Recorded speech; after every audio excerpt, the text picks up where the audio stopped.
Anemic red. That's what they should call it.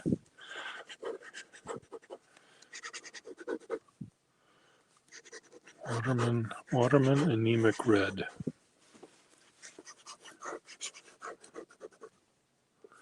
Really bad. Bad. Brand new bottle of anemic red.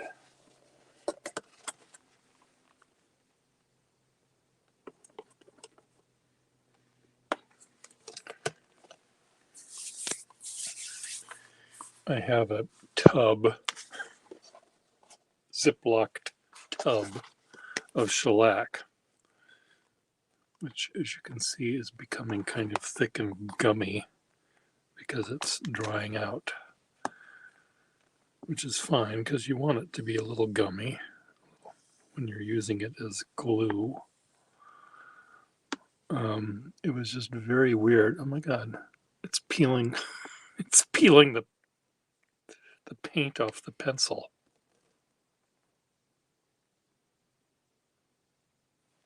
Is that what shellac is supposed to do? Peel the paint off a pencil? Let me find a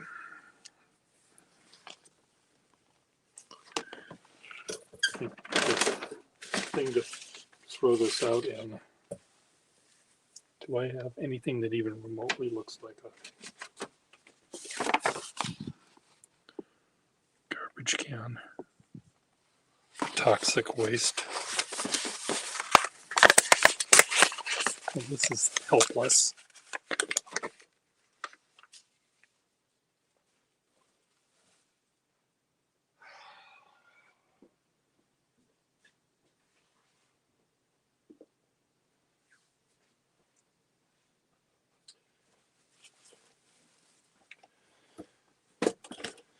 Well, my thought was I would fix this pen. I would put a sack on this desk pen. So let me just do it. And this smell of the shellac is going to kill me.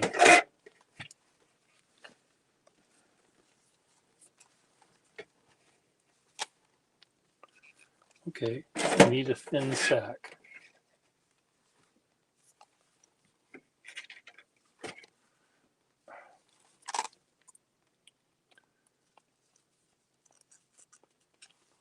Thin.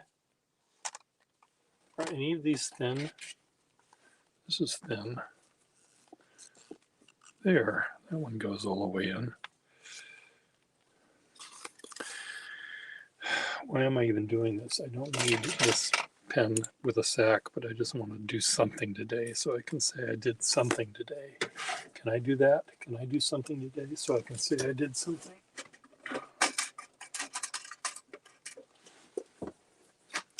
Hey, Osni, long time no whatever. I'm okay. I'm just, I need, is there a way where I can actually have my desk illuminated so I can see what the hell I'm doing? Do you think that's too much to ask?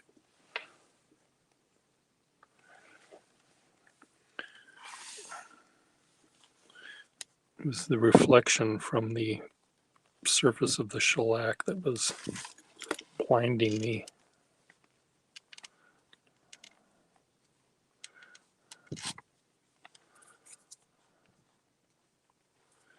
The reason I have this shellac in this Tupperware container was I was about to pour some shellac in a little small ink bottle to use to fix pen sacks, and I ended up lifting the quart of shellac and my finger went right into the can. It's like, how did that happen? I said to myself, and then out loud I said, ooh.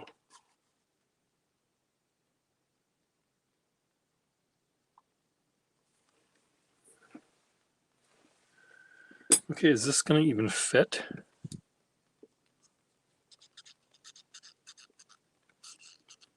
Where's my talcum powder?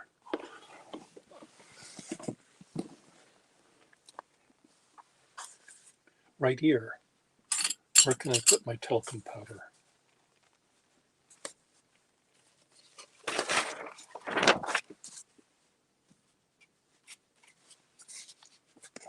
God's sake. Why is my life so miserable? Why is this talcum powder not coming out? Oh, dough. Fuck. Okay.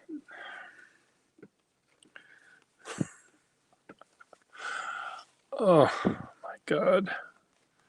My life is just one never-ending clusterfuck. There we go. Talcum powder. The sack goes right in.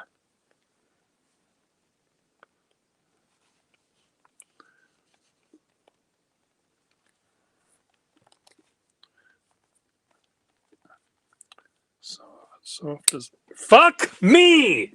God damn it. Fuck. Fuck. Fuck. Fuck. Sorry. Well, I just cracked the goddamn barrel. So bite me. Bite me. God. How did that happen?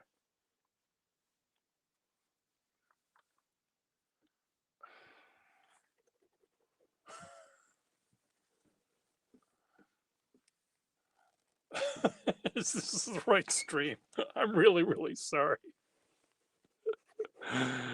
It was supposed to be the right stream. And then I broke a pen. This pen lived perfectly fine for 20 since 100 years, let's say 90 years. And then I break it.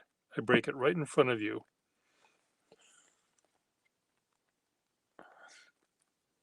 Hi, Kesh, how are you? Nice to see you. Well, for my defense, this, I can see what the end of this barrel is quite swollen, not because I broke it, but because it was in its 100 years of existence, it did swell due to something that I don't think was of my doing. So it could have been, who knows? Who knows? Maybe I fucked it up.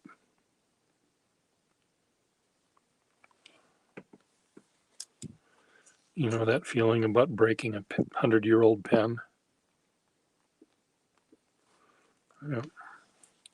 It does suck. Anyway. No, it's cracked right there. That was me that did that. But it is swollen.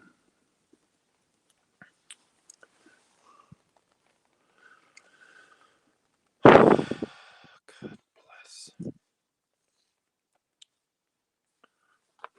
Well, anyway, this nib will end up going in a regular pocket pen at some point anyway, so it's not like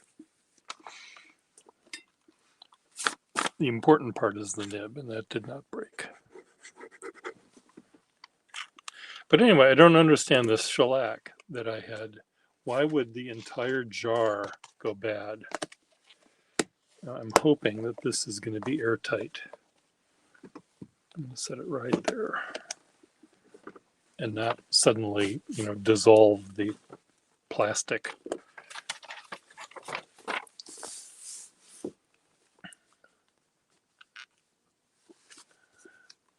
To make them perfect. Yeah, well, sometimes breaking things is an important part. It's like the flaw in the Navajo rug.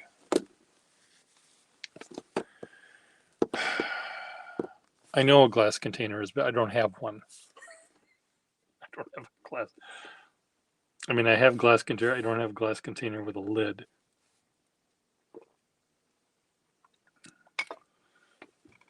that screws on. I have, this is a glass container. I can put it in here like that. Maybe would that be better to have some in here? Is this airtight-ish? Anyway, I'll put it in a smaller jar of some sort. I just didn't have one. The quart was leaking all over my studio, so I just grabbed what I could.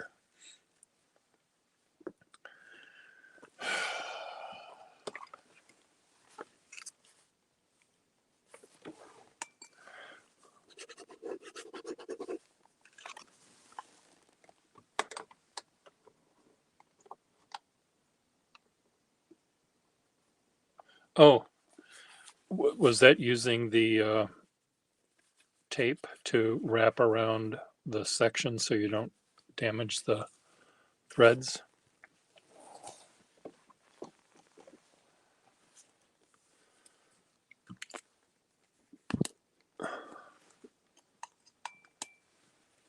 Oh, flame. Yeah.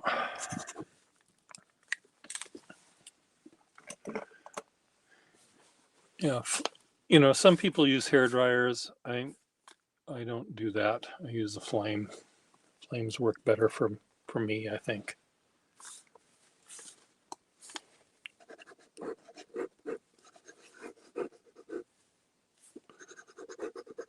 But some people do the flame. So Kesh, are you still in the room, or did you run away from my foul language?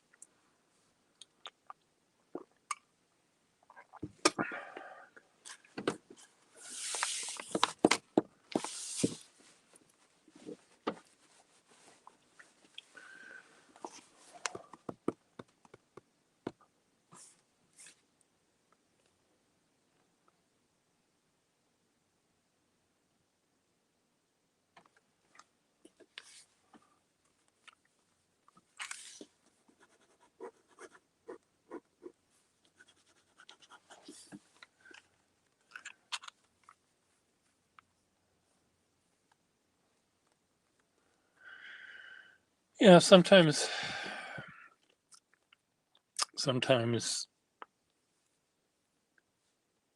you need to do that, even if it doesn't look right. In the course of many years, certain pens will will warp or get screwed up in some way, and or a nib is replaced, and the nib doesn't quite fit as well as the original nib. So there's all sorts of little tiny issues that can cause the nib and the feed not to touch. So it's a good trick. It's nice if you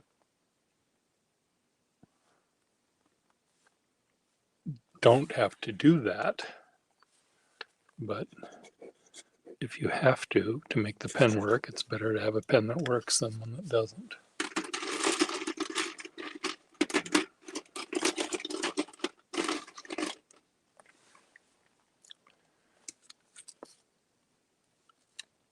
Look at this cute little pen.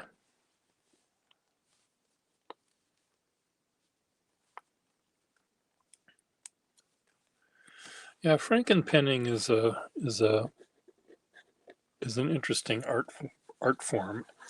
We'll say skill set where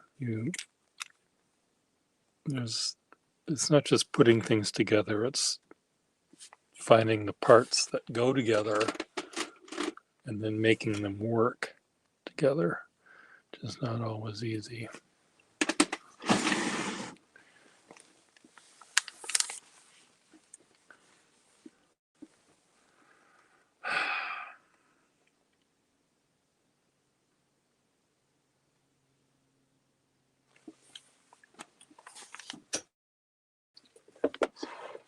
I'm going to try another skyline just because there's some other skylines that I have I just want to see what these nibs are like. Again. Okay, this is a nib that just doesn't speak to me. This is actually a little bit more interesting. There's a little bit of flex.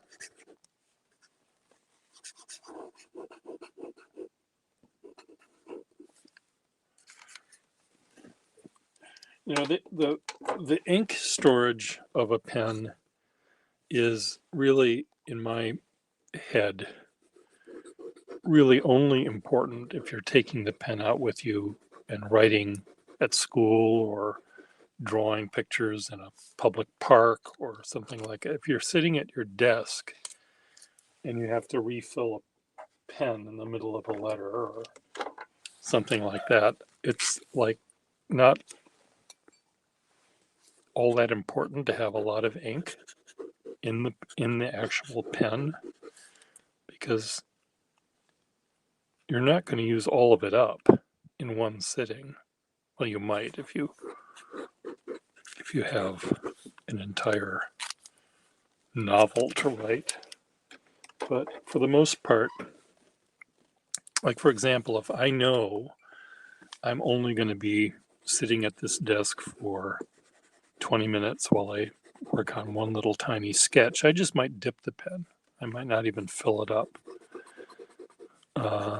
just because it's just easier in the long run to, especially if you're one of these people that likes to clean the pen out and change the inks all the time. It's just easy. Why fill it up and get all sorts of things dirty when all you want to do is write one little tiny letter to someone?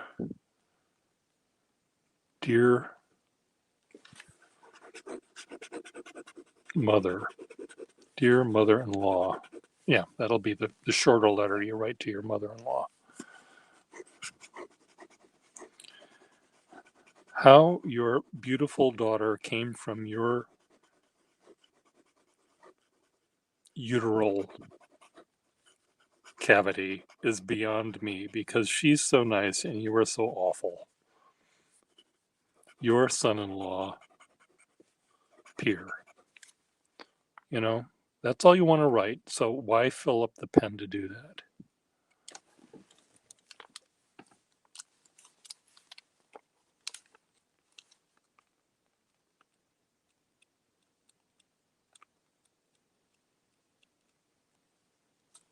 Ink is finished in 30 words. You must write really, really long words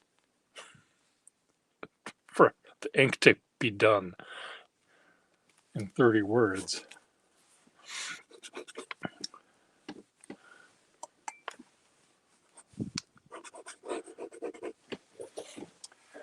You know, one of the things that drives me mental is I'm sitting here at my desk, and there's a carpet underneath one of the legs of my piano stool. And when I move my wheeled piano stool to the side, it comes off the carpet, and then I can't get back on the carpet without lifting up my fat ass.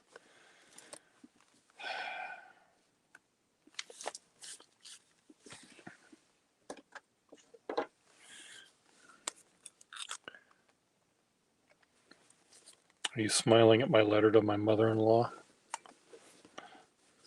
that I don't have?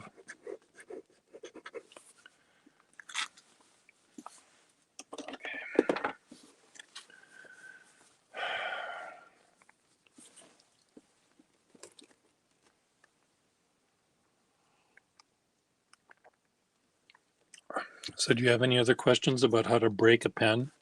Since that seems to be what I know how to do today. How else can I break a pen? Maybe I can give you a tip on how not to break a pen.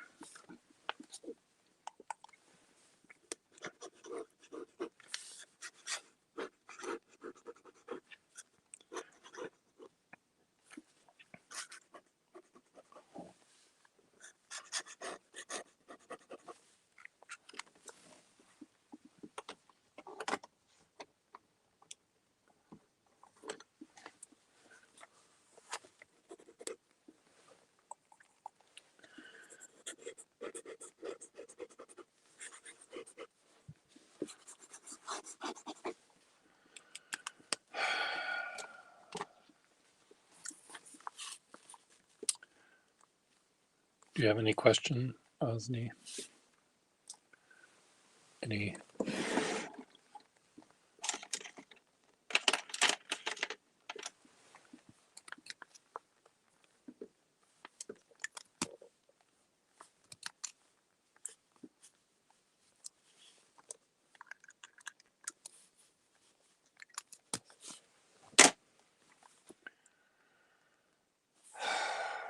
Calm, calm.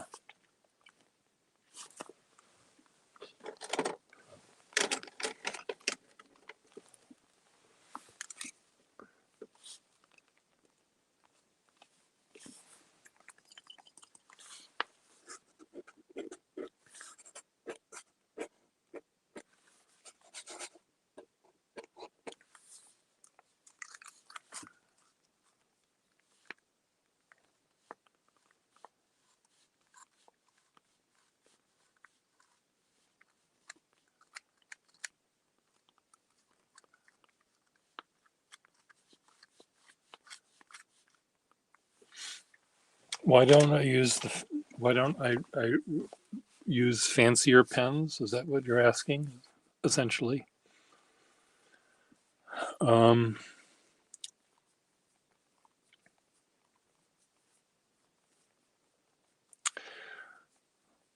that's a very good question. Why don't I use fancier pens when I have them? Um, well, there's always a chance that fate will cause a pen to break. It could roll off a desk. It could hit a snag on a piece of paper and break. There's all sorts of ways that something other than my own clumsiness could cause a little bit of trauma to happen.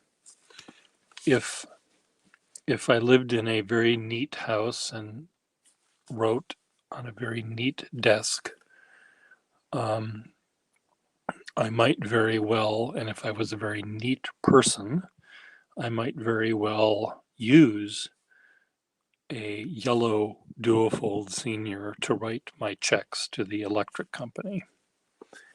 But because I'm not a very neat and tidy person, a pen that might be worth $3,000,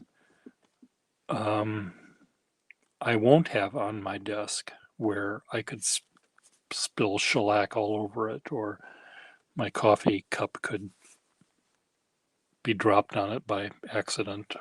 So I'm a little careful about some of the more rare and valuable pens. I do, though, see in my crystal ball, let me just see what's in my crystal ball. Let me find a pen that I can draw with. That doesn't have a nib in it. That one I just used. Let's draw with this one.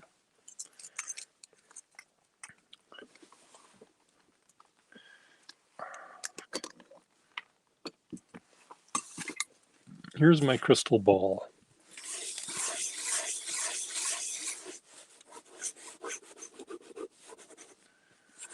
In my crystal ball, I see Pierre Gustafson at a desk, and he's holding a pen, and the pen he's holding. I have a feeling that at some point I'm going to have to sell pens to be able to buy food, or pay my hospital bills and things like that. And as I age in this hobby, I realize more and more and more that the pens that I really, really like are the ones that I use. And so I have a feeling that my yellow Duofold will be sold for money. My Parker Blue Duofold will be sold for money. And then at some point at the end of the day, I might have 200 pens that I'll use in my artwork. Right now, for example, I don't do hardly any calligraphed envelopes. And hi, Dash. And having all of my Frankenpens with beautiful calligraphic nibs, I don't need as many of those as I have. I have many for various reasons. Some of them I'd only use red ink in, and some of them I'd only use green ink because I would be changing.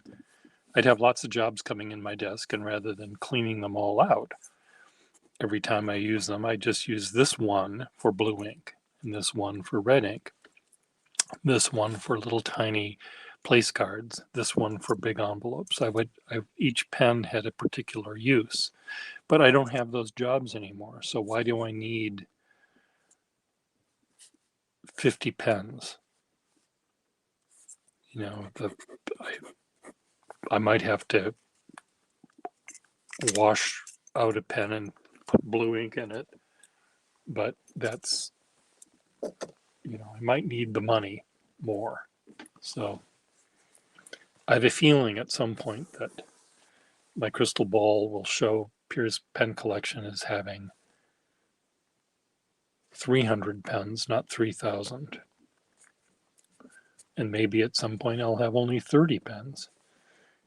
And if it's a pen that I'm using just to draw with and just to write with, and I'm not trying to impress people or show people how fancy my pen collection is, I might have a black Skyline like this rather than the solid gold one.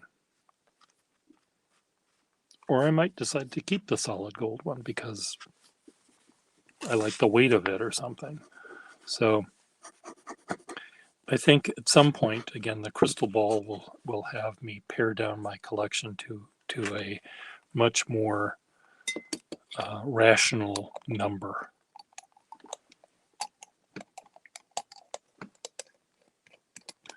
So Dash, do I know you? But I have a collector mind. Yes, of course I'll buy more. Every year I have more pens than I had the year before because I keep buying them. Or I pick one up that I wanted to sell and now I write with it and I want to keep it. So it doesn't make any sense.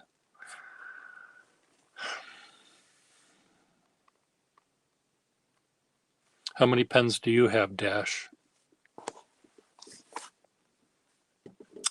I have one fewer pens than I had before because I just broke this one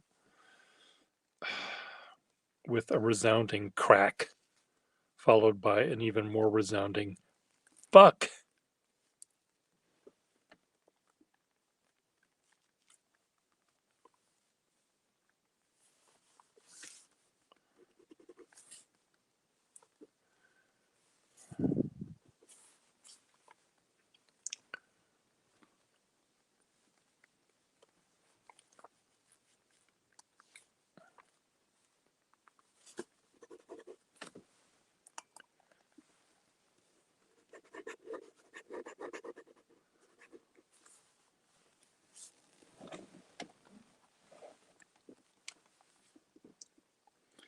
So Dash, does anyone want to come live with me now?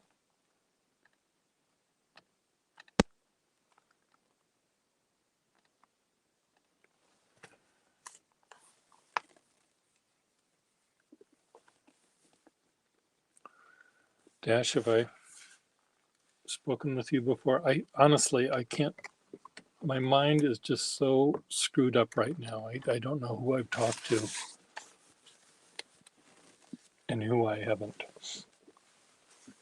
This is a pen that only a mother could love. A blind mother. Only a blind mother could love this one. It's warped. And it's warped. But There's nothing wrong with it. It works perfectly fine. And this is a pen that, again, I could very easily end up loving this pen because it has a really nice nib. It fits really nicely in my hand. And I don't think I can sell this to anyone else because of its trauma. So I may just end up, this might be one of the pens in my crystal ball. Exactly 15 pens.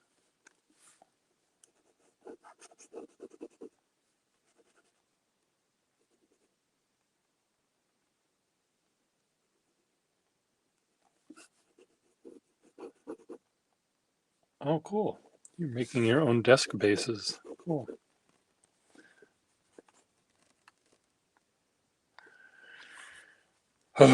Piston fill desk pens. I have some desk pens that are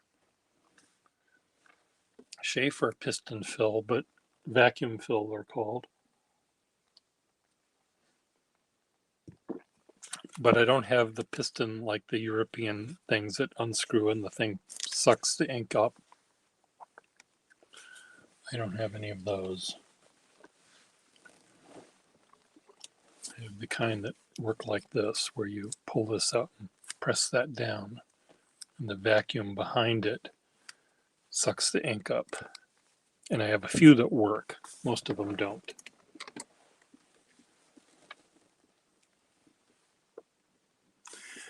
They certainly did. So, Dash, where are you from?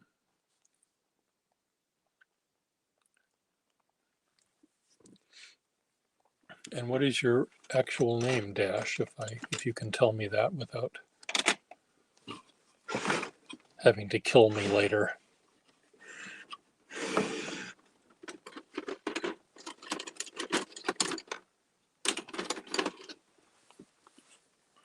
This fancy pen. This is a no name. If this was a Waterman or a Parker pen, I could retire. Not quite, but it's an off-brand. That means it's kind of worthless to most people. But it's pretty.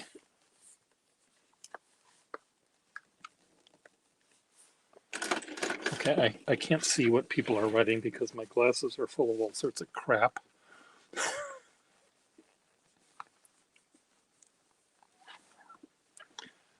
Okay. Dash is your actual surname. Okay, cool.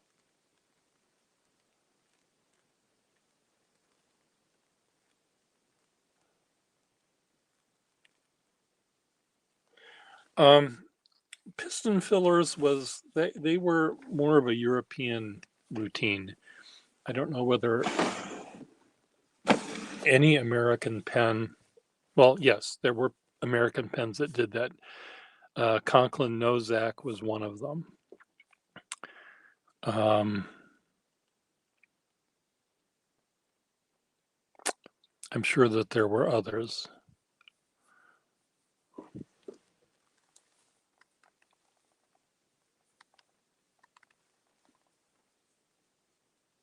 So, Dash, where are you from?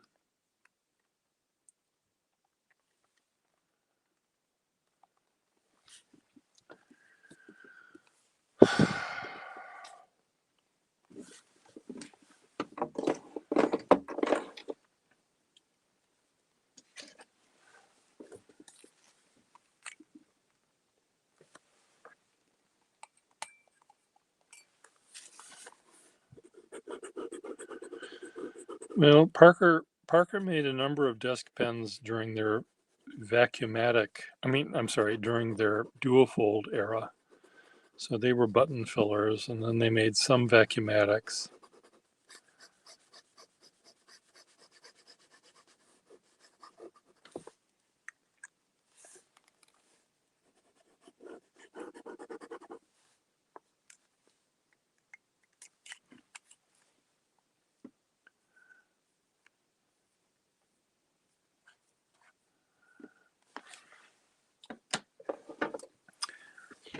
I still own somewhere in my house, I believe I have a Conklin Nozac desk pen.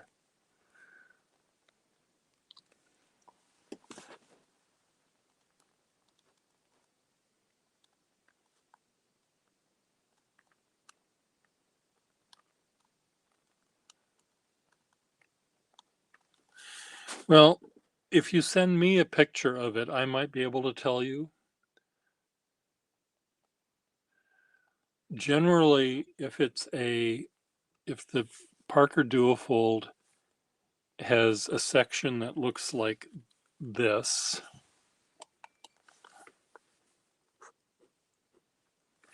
for God's sake. If it has a section that looks like that, that's a screw, because that's the earlier version. If it has a section that looks like this, generally they're friction fit. Now, I don't think these ever were friction fit, but I do think some of these may have been screw fit. Hey, Russell, you missed me screaming. I broke a pen just at the earlier part of this thing where I cracked a barrel, and it was my fault entirely, and I screamed very loudly.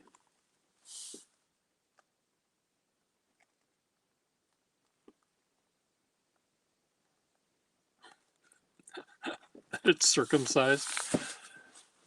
Well, send it to me again and I'll take a look at it.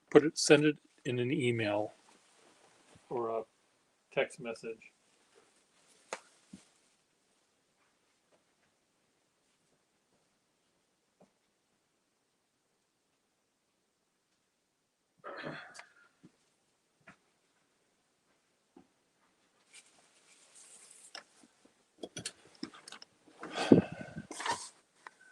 Well, I can say fuck again if you'd like. Oh shit. Would you like to join me, Russell?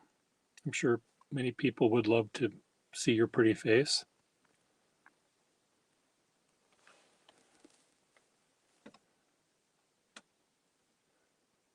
God, Canadian made tube band. Well, send me a picture of it, please. And I'll see if I can use my X-ray vision.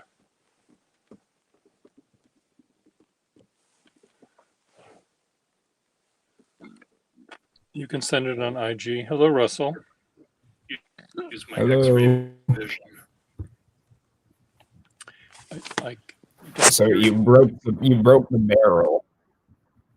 I broke a barrel. Hey, look at you. It's so funny. Sometimes, Russell, you look.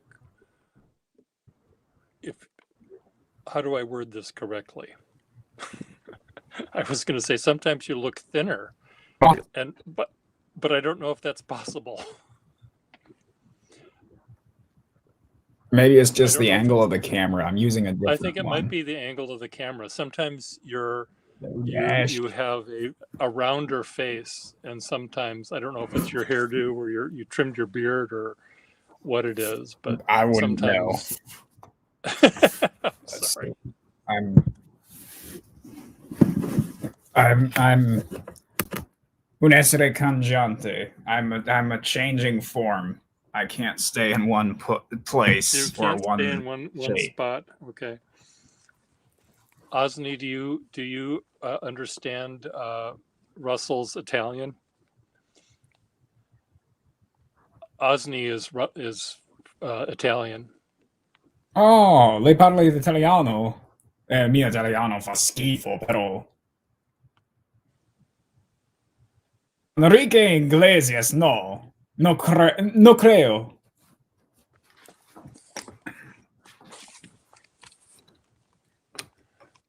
Osni, send me the is Dash also from Italy?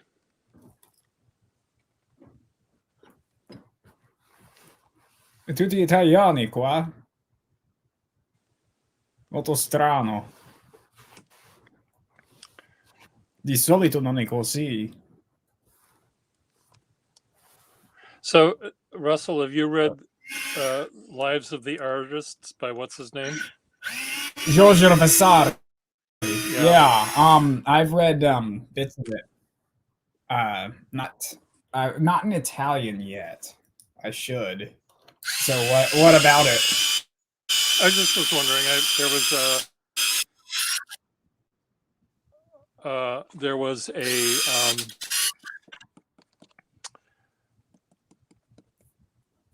a BBC documentary, Travels with Vasari, and it's Oh, an watch that. artist. I really enjoyed watching that one. Yeah, where I started watching it the other day, but then I fell asleep because it was at night. But and I did hear our gossipy Polish friend, uh, the art historian, whatever his name is, Oh, I it's on the tip of Vladimir. my tongue. Yeah, he he sort of was dismissing. He, of all people, was sort of dismissing it as being a little bit more gossipy than actual history. But they both See, no, they Travels with Sorry is actually Andrew Graham Dixon, not the gossipy yeah, I guy. know, but I know, but the Polish guy talked about uh, Vasari in one of his things, and he was mentioning how it was pretty gossipy and maybe not as fact driven as he normally would like. But Oh yeah, I mean Giorgio Vasari. I mean he was.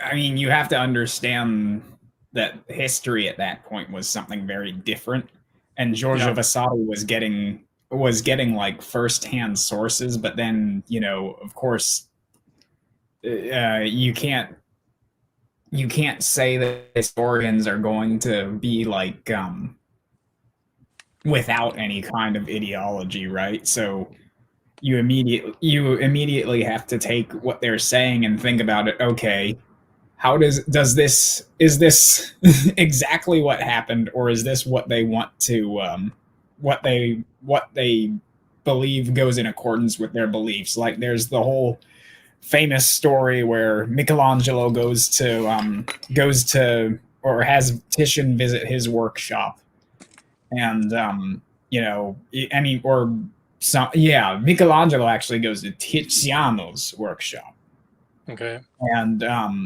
he looks at the paintings and he praises them, and he walks out with Vasari. He basically says, um, mm, let's see. He basically says, "Well, it's a pity that they know so much about color. These Venetian artists, just a pity that they haven't learned how to draw well." Uh-huh. Or I mean, he's using disegno, which sort of implies drawing, but it also implies like composition and planning and everything. Mhm. Quale dipinto? Um, Osney says they have a big painting of Vasari, a Pala di Altare. See, Osni, I think that pen is a screw section. When you take apart a dual fold, you have to take the button off the back and pull out the pressure bar before you unscrew it. Otherwise, you're going to crack it. okay.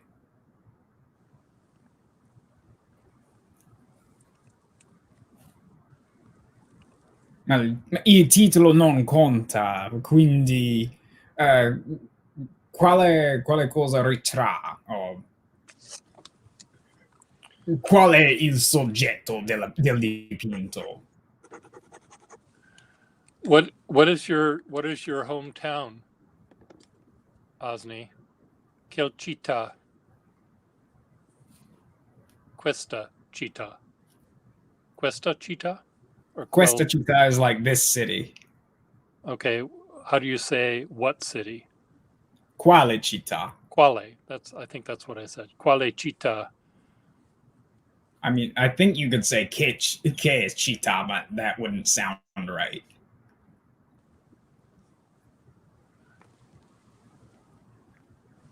Oh, davvero? Il sposalizio della Vergine.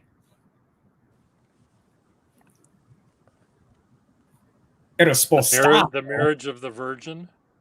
Ah, Città di Castello. Okay. Yeah, the marriage of the Virgin. Actually, I was listening to a documentary this morning that had that one in there. That was apparently Raphael's. I mean, it's one of Raphael's early paintings. Oh, Abrera.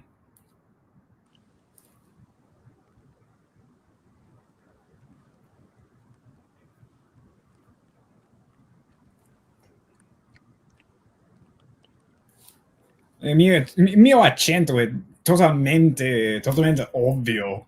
È probabilmente ovvio a qualsiasi persona che sono americano.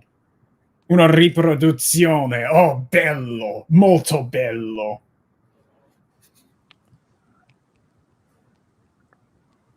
È come, oh, che cos'è la frase? Bel viso a cattivo gioco, no?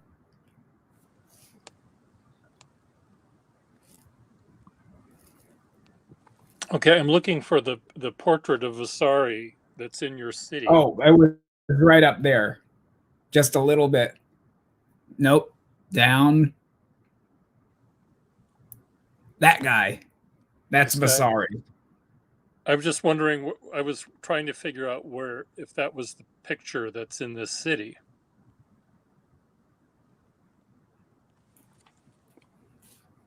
Oh, they only have a reproduction. Yeah.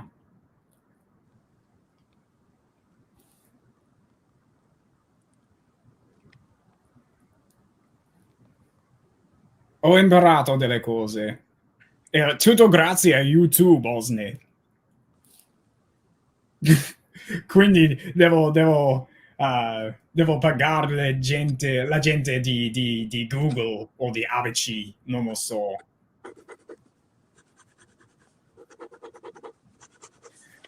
But no, actually, I was there's one painting that I've been interested in. I'm thinking about writing another sort of little essay to enter into graduate programs.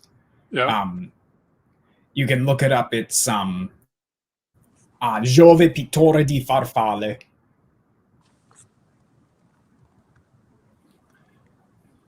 Ben detto, Osne.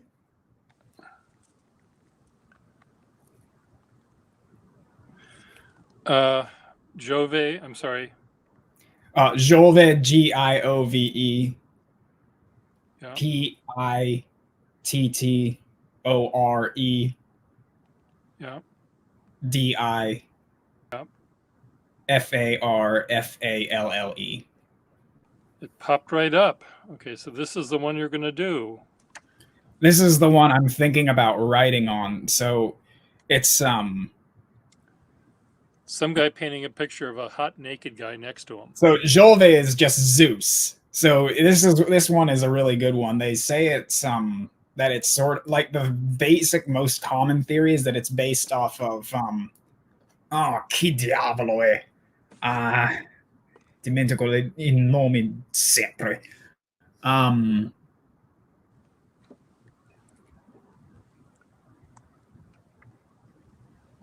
Alberti, I think. But essentially the story is sort of like if you want an apocryphal story where it's sort of a little fable where the figure on the far right, that's virtue. and she's supposed to be coming. She's met up earlier with Fortune, and Fortune completely done her dirty, as it were. Fortune Yeah. stripped her of her clothes and pushed her in the mud and all kinds of terrible things. Yeah. And so Fortune comes to complain to Zeus, and Zeus is there painting butterflies, as you see on the far left. In the middle is Mercury, who is who's telling her to be quiet. And the idea is that she comes to complain to Zeus, asking him to bring justice. And Mercury is telling her to be quiet. Zeus is busy painting the wings on butterflies. Like, I think in the original, yes, it's Alberti. Virtue attempted entry to the heavens to plead her case to Jupiter. I'm reading from an essay by I don't even remember the guy's name, but she's forced to spend a month waiting at the gates of Olympus, as all the gods pass her by and offer excuses not to help her, saying things like they're busy taking pains to see that pumpkins blossom in the season and that butterflies are born with beautifully painted wings. Okay. So it's sort of this. It's a very weird painting, and it's as an image about making images. The guy in the essay, and I'll stop after this, basically actually asserts that the whole painting is sort of an argument for painting as the supreme medium. Okay. So there was the argument between painters and sculptors: who's the best, who's the most complete. I see. And he's basically arguing for painting by showing that Zeus is painting the butterflies and they appear almost completely illusionistic, and there's all references that the author of the essay finds to old sculptures. So I'll stop now because that's just all pettegolezzi. Yeah. I think I have a phone call. Patrick, your dad's on the phone. Yeah, I figured. Hello. Okay. Let me go and look it up. Bring it down.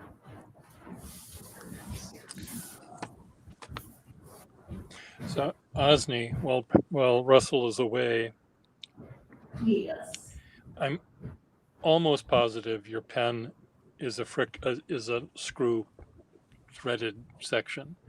So take out the back, all the crap off the back, and then maybe slightly, just vaguely, try to heat up the barrel, just a little tiny bit, and then unscrew it. And better yet, though, if you can take everything take the hardware out of the pen, even submerging the entire barrel in water overnight would be good, because then you get water attacking it from the back, from the inside as well.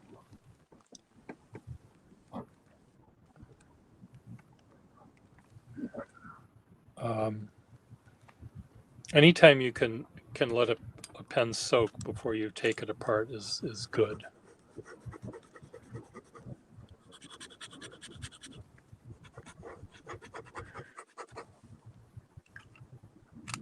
Water does a good. Heating can be good, but it also can warp or burn the barrel. So you don't want to do it right away.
51 and 45s.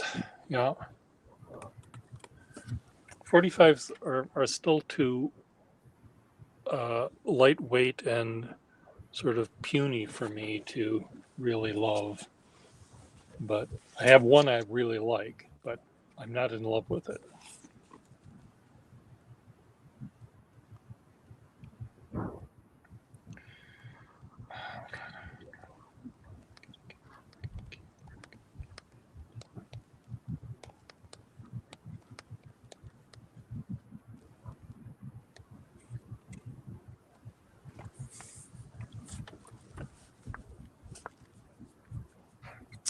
See, this cleaning business, I'm so filthy normally that cleaning doesn't make sense. And also, since I almost always use just black ink, it doesn't make any difference because I don't have to flush them out.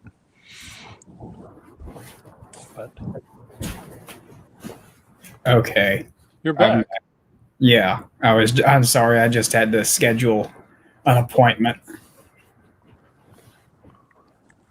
Okay. No, I never got to the point of why I was talking about Dosso Dossi. You were gonna write a essay on it, I think. Yeah, and essentially, I wanted to see if I could find any good comparisons. So, like, that whole there's like this whole tradition. Do you know the story where Apelles painted a fly, I think, on one of their paintings, and people tried to swat it off. Uh-huh. Yeah, so that turned into a whole thing in the international European painting scene for a little while. So I'm thinking, I'm kind of thinking that the butterflies that Jove paints on that, it's not a canvas really, but that Jove paints could actually be at least a slight reference to the sort of illusionistic flies, because they're sort of on the painting, but they're also appearing to just sort of fly off. Yeah. And it's hard to tell what's reality and what's fiction in that one. Yeah. I like when that happens in art, where you break the boundary of the window that you're looking out of, and trompe l'oeil and stuff does that a lot. Collage can do it a little bit, but it is interesting, I think, to play with that. What do they say in cinema? When break the fourth wall, you mean? Break the fourth wall, yeah. Where that happens in painting, or any kind of art for that matter, but painting especially. Yeah. So I don't know if we've discussed this before, but I'm curious as to the reputation of Italian fountain pens. There are some very nice ones that were made that were made recently, if not today. There also were some that were made a while back. I tend not to deal with them because I can't fix them when they are broken. I don't have the parts. But Osni can certainly explain much better than I can. Why are you interested in getting one for love of country? No, well, I suppose to a certain extent, yes.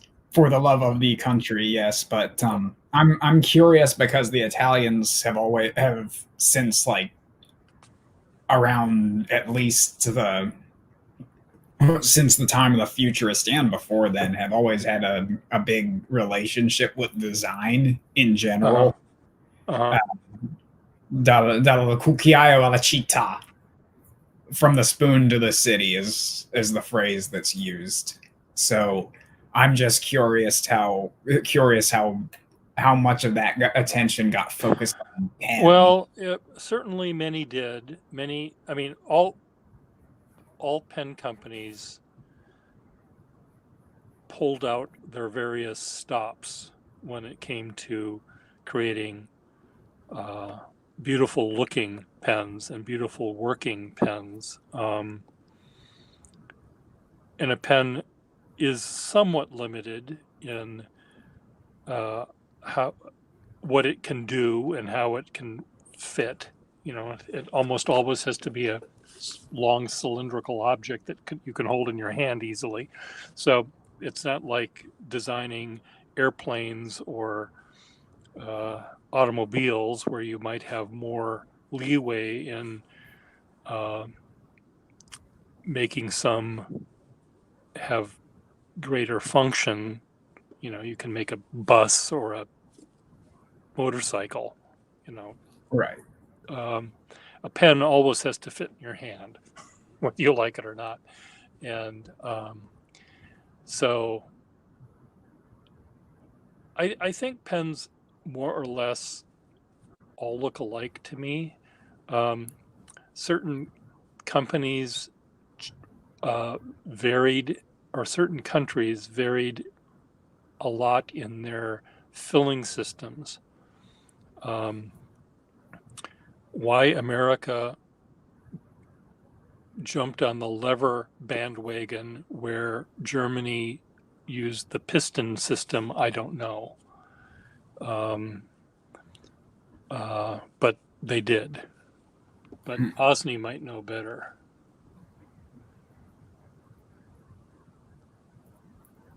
What they're saying down there is it looks like, in general, the parts of the U.S. pens are just easier to find and it's easier to maintain them. So maybe they're made more simply. Well, there are certain pens that are very simple. The ones that have a little rubber sack and a lever or some sort of system to squeeze the sack is certainly the easiest to repair. Ones that require a vacuum to be retained, when the vacuum element goes, you have to do a little bit more complicated repair than just putting a new sack on. So, but but I think that's really the only difference that I see is the American ones tended to go with the sacks, and the European ones tended, or the German ones anyway, tended to go with the piston. And the Italians, I think were more pistony than sacky.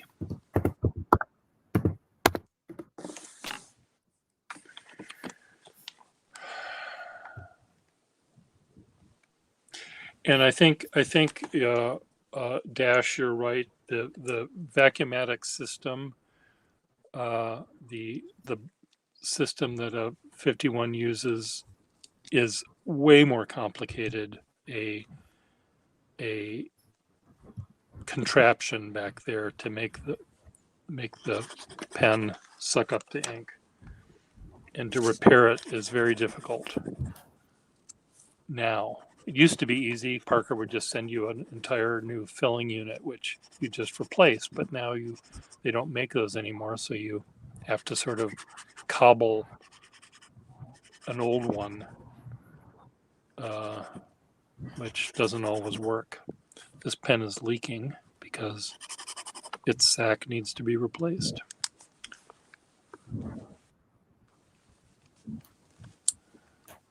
Stantufo Tufante.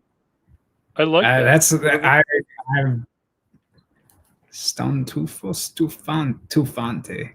It's, I mean, tufo is like a dive. I'm not certain how to translate that one either. Osni, what is that? How does that work?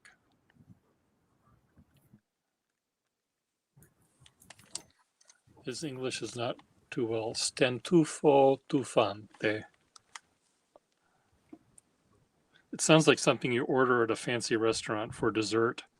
Vorrei due stufi tufanti. Oh, stantufo. Careful. So it would be like a Piston. diving piston. It sounds like. Well, there's when you think Russell, when you think of a piston, often you think of a syringe where you would pull back and then the liquid would go into the container. That's one way. The other way that you can Right. fill a pen is this way, the Schaefer way of doing their piston. You have to look at this, Russell. Russell, watch. Right. Normally you would think if this was a Yeah, I'm looking. regular syringe, you'd pull this back and then the ink would fill into this cavity. In this case, you pull this back and you put it in the ink and you push down, and a vacuum is created in the cylinder, which eventually is filled with ink. So it fills on the downstroke rather than, it fills also this way if you were to pull it that way. But then you have this thing sticking out. So this is meant to be pushed down to fill. Whereas normal piston fills fill like a syringe where you turn something or you pull something and this thing goes back, filling the area in front with ink. So the diving piston might be this system where you push this down and it works. But I don't know.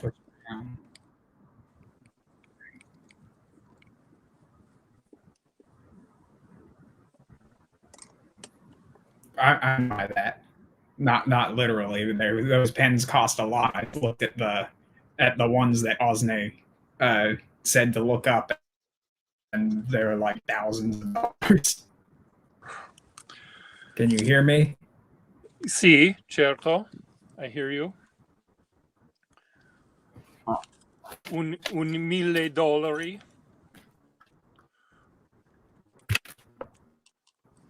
Tutti $1,000. Vero patrimonio.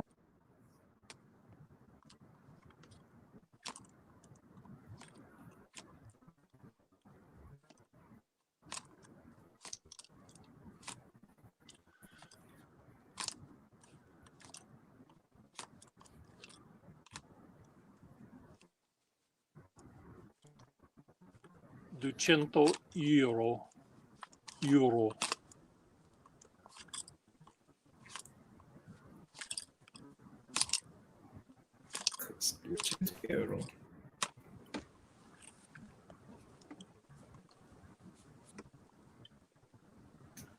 See, I wish I understood the economics of fountain pen so I knew whether those were decent prices or not.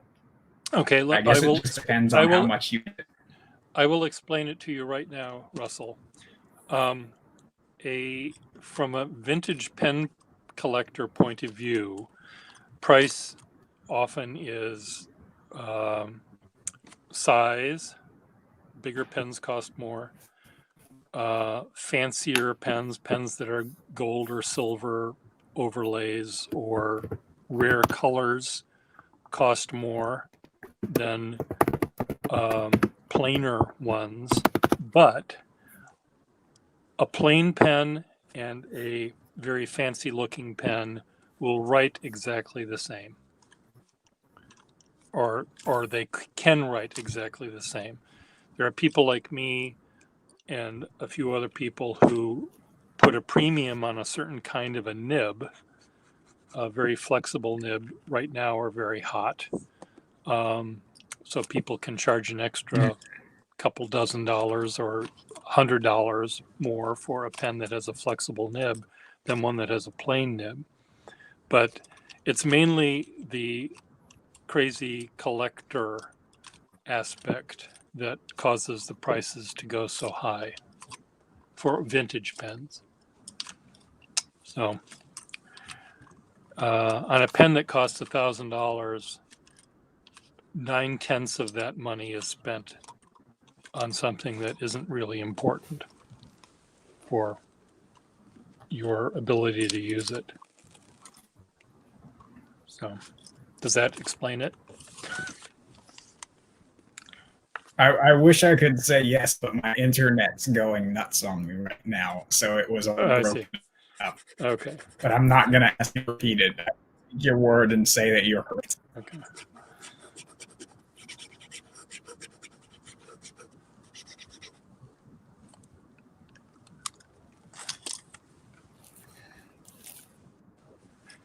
If a brand new fountain pen cost $1,000 and one cost $100, though, chances are the one that costs a lot of money is you're paying for some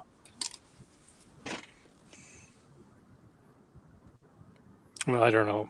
The modern pens, I don't know. They might be actually worth 10 times more because they are built so much better. But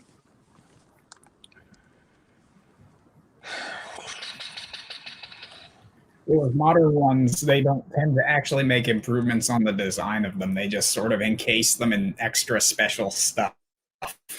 or they're bigger, or they come with a guarantee, or they make only a limited number. There's Mont Blanc is a company that squirts out these quote limited editions, which have this built-in rarity because they've only made 1,000 of these using this particular color. But that seems like such a fake way of making it a pen valuable by just making fewer of them and calling them limited. But